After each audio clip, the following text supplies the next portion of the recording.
Министрлер кабинетинин төрагасы Акылбек Жапаров 2023-2025 жылдарга бюджеттин долбоорун талкуулоо боюнча кеңешме өткөрдү.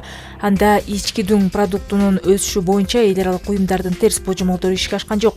Ал кошумчалагандай глобалдык экономикалык басаңдоо менен катар глобалдык инфляция жогорку деңгээлде калууда. Азык-түлүк коопсуздугун камсыз кылуу үчүн биз мамлекеттик материалдык резервдер фондунун кампаларын тийиштүү көлөмдөгү күнүмдүк керектелүүчү продуктулар менен толтурдук. Экономиканын тармактарын 2022-2023 жылдын күз-кыш мезгилине даярдоо боюнча иштер жүрүп жатат. Балыкчы Кара Кече темир жолунун курулушу башталды, деди Министрлер кабинетинин башчысы жана 2022 жылга пландалган 404 миллиард сом өлчөмүндөгү консолидацияланган бюджетте ашыгы менен аткаруу пландалып жаткандыгын кошумчалады.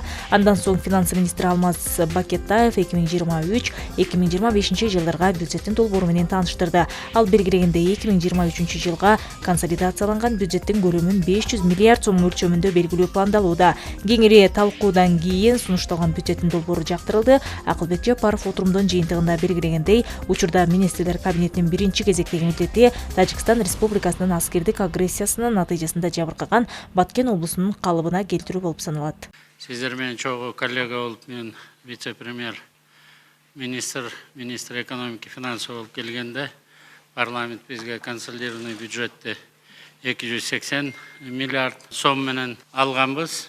Мына буюрса 1,5 жылга жакындап калды. Анын ичинде 1 жыл мен сиздер менен кабинет министрликтин төрагасы катары иштеп атам.